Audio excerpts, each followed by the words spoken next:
दूसरा नंबर लिखेगा उच्च उत्पादकता।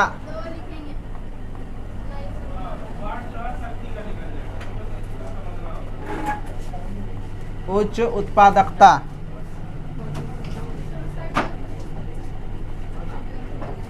High yield.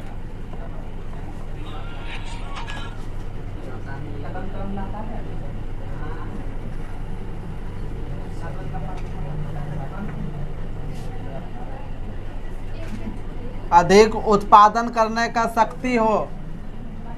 अधिक उत्पादन करने का शक्ति हो। पादप प्रजनन का प्रमुख।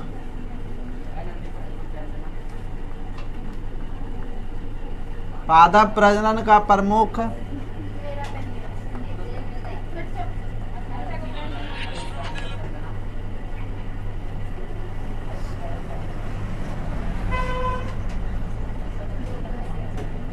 प्रमुख उद्देश्य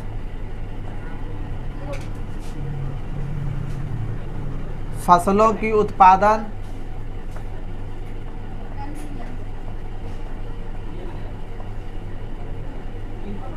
फसलों की उत्पादन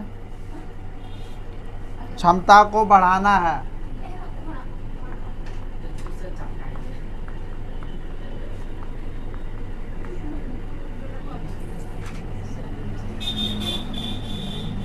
कुल मिला के समझेगा कि उच्च उत्पादकता का मतलब होता है कि हम लोग जो उत्पादन जो करेंगे वो अधिक से अधिक उत्पादन करेंगे। यही हम लोग का विशेष रूप से ध्यान में रहता है कि कोई भी पादप प्लांट जो होता है प्रजनन का प्रमुख उद्देश्य होता है कि वो अधिक से अधिक फसल उत्पादन करने वाला हो। कोई भी व्यक्ति कम फसल उत्पादन करने वाला जाति को नहीं चुनता है। ठीक।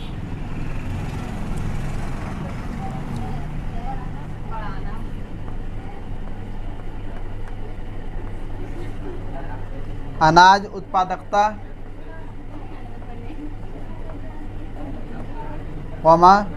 तेल उत्पादकता,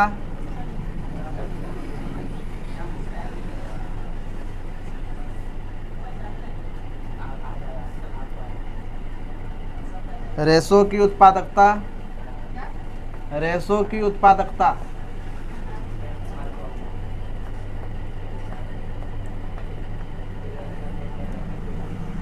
गन्ने की उत्पादकता,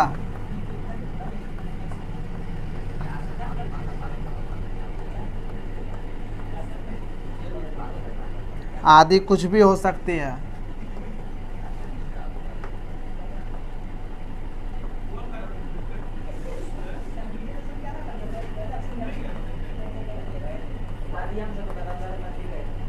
कुछ भी हो सकती है।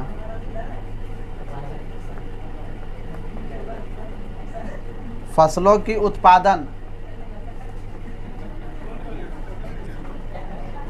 क्षमता में यह सुधार,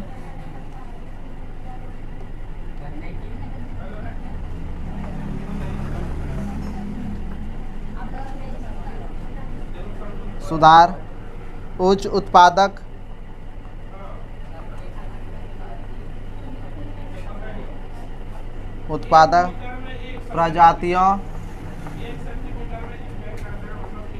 प्रजातियों या संकरण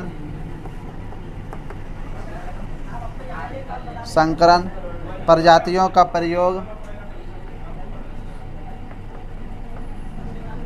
प्रयोग करके किया जा सकता है।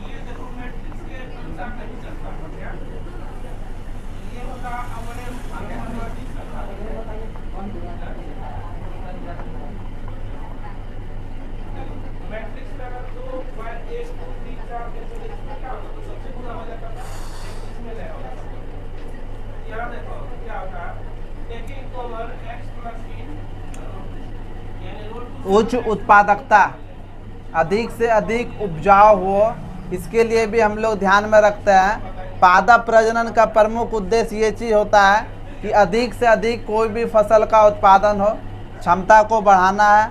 अनाज उत्पादकता, तेल उत्पादन, रेशों की उत्पादन, गन्ने की उत्पादकता, चाहे कुछ भी तुम फसल का उपजाऊ करो, मन में यही चीज़ होता है कि अधिक से अधिक हमारा खेती हो, हाँ, अधिक से अधिक खेती हो और उससे हम अधिक से अधिक फिर रुपया पैसा कमा सकें। आदि कुछ भी हो सकती है। फसलों की उत्पादन क्षमता में यह सुधार उच्च उत्पादकता प्रणालियों या संकरण का प्रयोग करके किया जाता है। अगर जहाँ फसलों में उत्पादन क्षमता को सुधारना है तो हम लोग क्या करेंगे, फिर उच्च उत्पादक प्रजाति या तो फिर संकरण का प्रयोग करेंगे, या तो उच्च उत्पादक वाला प्रजाति को लाएंगे, पौधा को लगाएंगे, या तो फिर हाइब्रिडाइजेशन करो। पौधा को हम लोग देखे थे ना कि किस तरह एक पौधा को दूसरे पौधा से संकरण करवाते थे, हाँ, तो वो उस तरह हम लोग को कराना पड़ेगा और उस तरह भी हम लोग कराते ही हैं।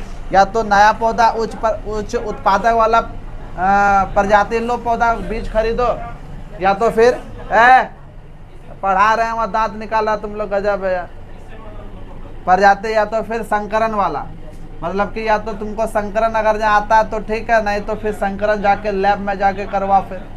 तो ये था तुम्हारा दूसरा कि उच्च उत्पादकता वाला कैसा होना चाहिए, ये इस तरह होता है। और इसी में फिर लिखेगा, इसी में फिर लिखेगा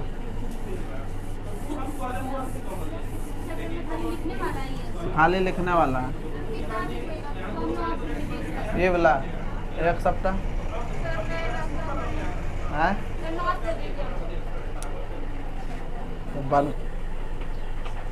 क्या लिखा है अभी,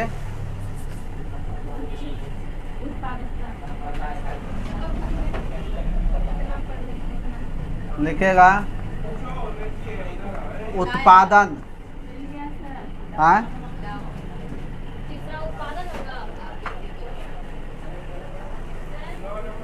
तीसरा उत्पादन नहीं है, वही 2 नंबर का है। 2 नंबर में ही पैराग्राफ चेंज करके लिखेगा उत्पादन में वृद्धि, उत्पादन में वृद्धि के लिए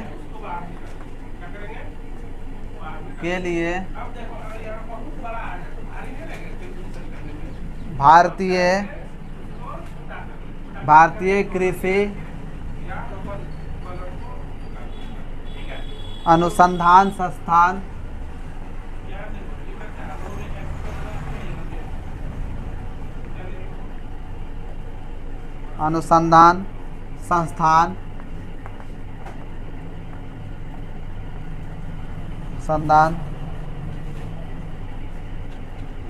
IARI,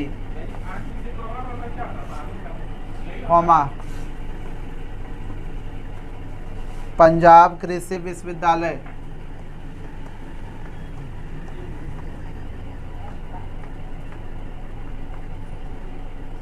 पंजाब कृषि विश्वविद्यालय तथा JB पंत कृषि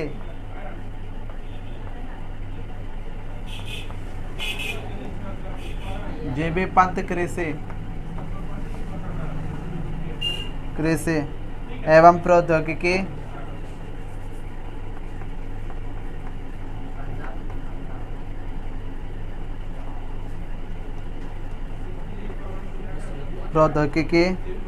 विश्वविद्यालय पंतनगर,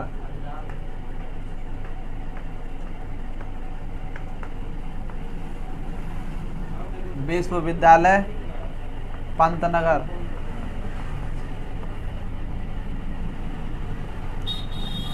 आदि अनेक संस्थानों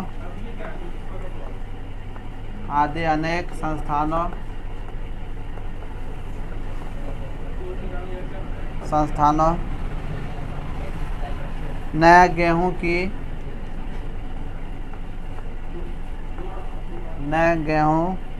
लगभग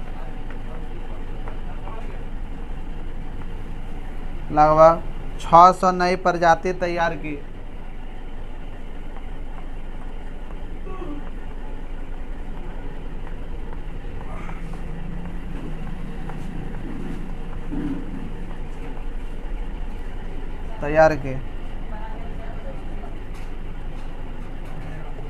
जिनमें से कल्याण सोना,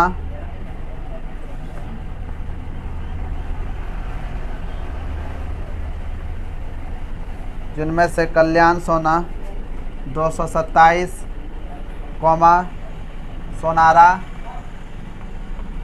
सोनारा 64, एनपीट 52 आदि प्रजातियां हैं।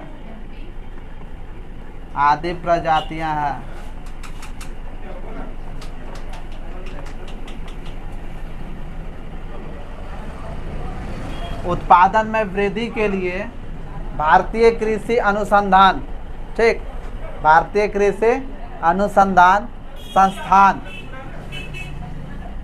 इंडियन एग्रीकल्चर रिसर्च इंस्टीट्यूट, समझा, IARI, Indian agriculture research institute, समझ में आया कि नहीं आया?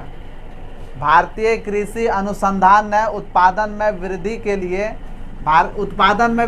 लिए भारतीय कृषि अनुसंधान पहला, दूसरा पंजाब कृषि विश्वविद्यालय, तीसरा JB पंत कृषि एवं प्रौद्योगिकी विश्वविद्यालय, चौथा विश्वविद्यालय पंतनगर, एक क्या है? तो ये सब प्रमुख है तुम्हारा, जो कि उत्पादन में वृद्धि के लिए ये सब शोध किया था, ठीक। और जिनमें से अनेक संसाधन ने गेहूं की लगभग कितना प्रजाति का खोज किया, मतलब कि बनाया, खोजाएगा क्या, खोजता है उसी को जो कि हराया हुआ रहता है, खो गया, गुम हो गया, ये सब हराया हुआ, गुम हुआ थोड़ो है, ये सब को बनाया गया, समझा। तो कुल मिला के कितना पौधा बनाएगा, तो लगभग 600 नई प्रजाति का तैयार किया गया, जिनमें से कल्याण सोना 227 प्रजाति का नाम क्या है, कल्याण सोना प्रजाति 200, कल्याण सोना 227, सोनारा 64, एनपीट 52, ये सब क्या बताना, प्रजाति, किसका प्रजाति है, मतलब कि ये बढ़िया प्रजाति होगा तभी तो दिया है ना नाम ना, तो जरूर है कि मार्केट में मिल जाएगा, ठीक। जो तुम्हारा वो उर्वरक है, क्या बोलता है, बोलो जो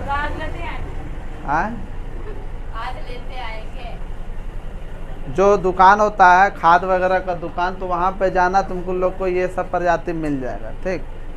जो हानिकारक जो होता है बाद में पता चलता है, पूरी तरह शोध कर लेता है, उसके बाद फिर पता चलता है इसमें तो इस प्रकार का हानि है, तो उसको छोड़ दिया जाता है। ये सब फायदेमंद होता है। फायदेमंद क्या होगा, उपजाऊ अधिक होता है, उससे क्या होगा, शरीर में कोई लाभकारी थोड़ी ना होगा, ठीक।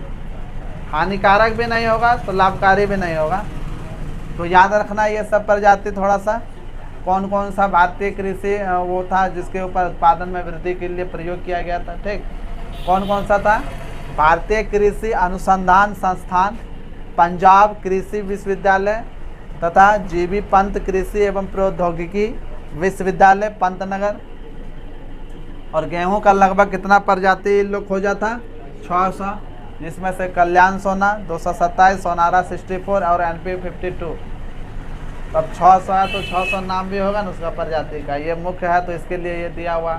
शायद तुम लोग के बुक में और भी कुछ अलग दिया हुआ, लेकिन ये दिया हुआ है तुम लोग के बुक में, तो इसीलिए एक बार जरूर ही जब हम पढ़ाते हैं यहाँ पर तो एक बार जरूर ही घर में बैठ के रिवीजन कर लेना कि क्या और भी कुछ इसमें है क्या, समझा बात को। हाँ, क्योंकि एग्जाम में NCERT से ही पूछता है, कोई बाहर से कुछ भी चीज़ नहीं पूछता है, ठीक।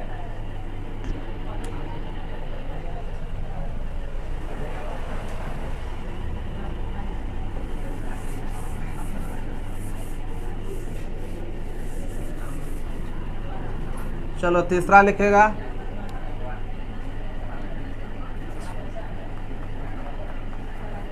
तीसरा लिखेगा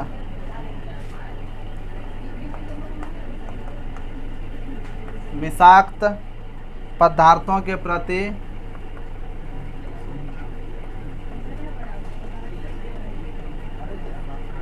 प्रतिरोधकता।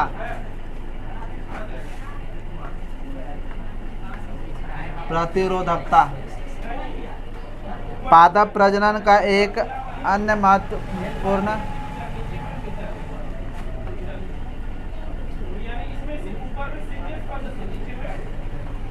पादप प्रजनन का एक अन्य महत्वपूर्ण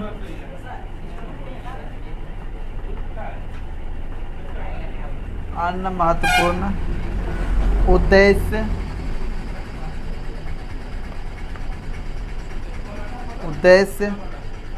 पादप प्रजातियों में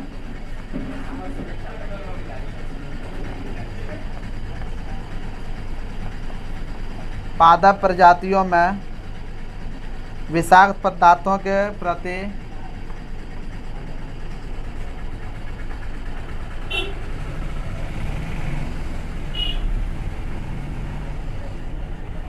प्रति प्रतिरोधकता उत्पन्न करना भी है।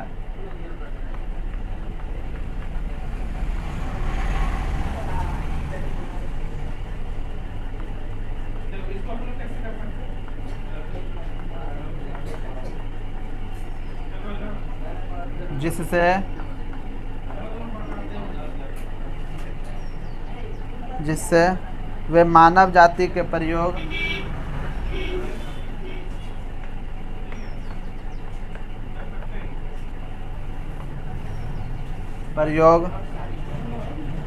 हेतु सुरक्षित हो सके। मानव जाति के प्रयोग हेतु सुरक्षित हो सके।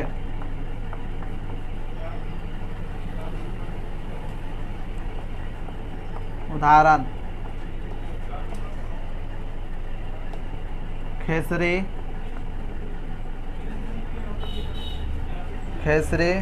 से न्यूरोक्सिन को अलग करना।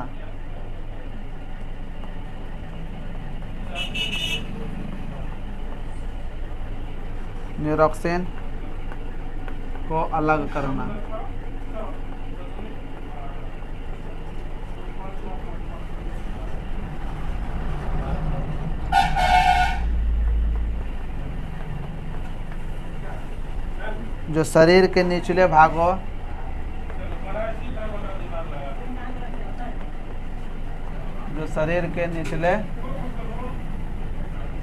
भागों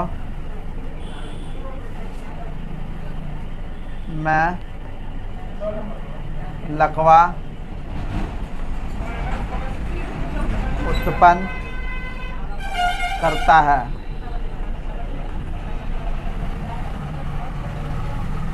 पादपों से विषाक्त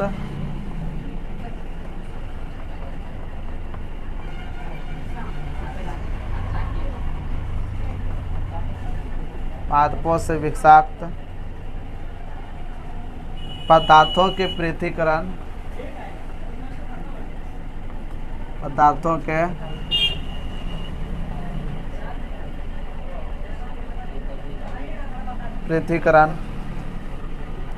द्वारा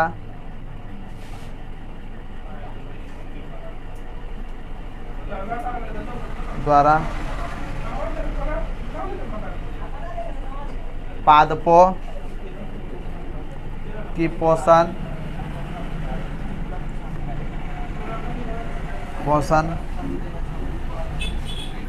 गुणवत्ता में भी सुधार होता है।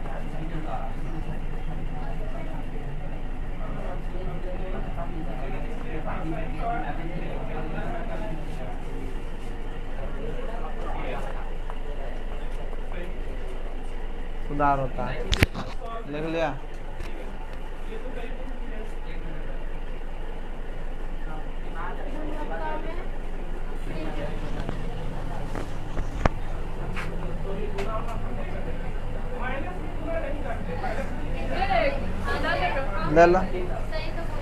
ले लो जाके।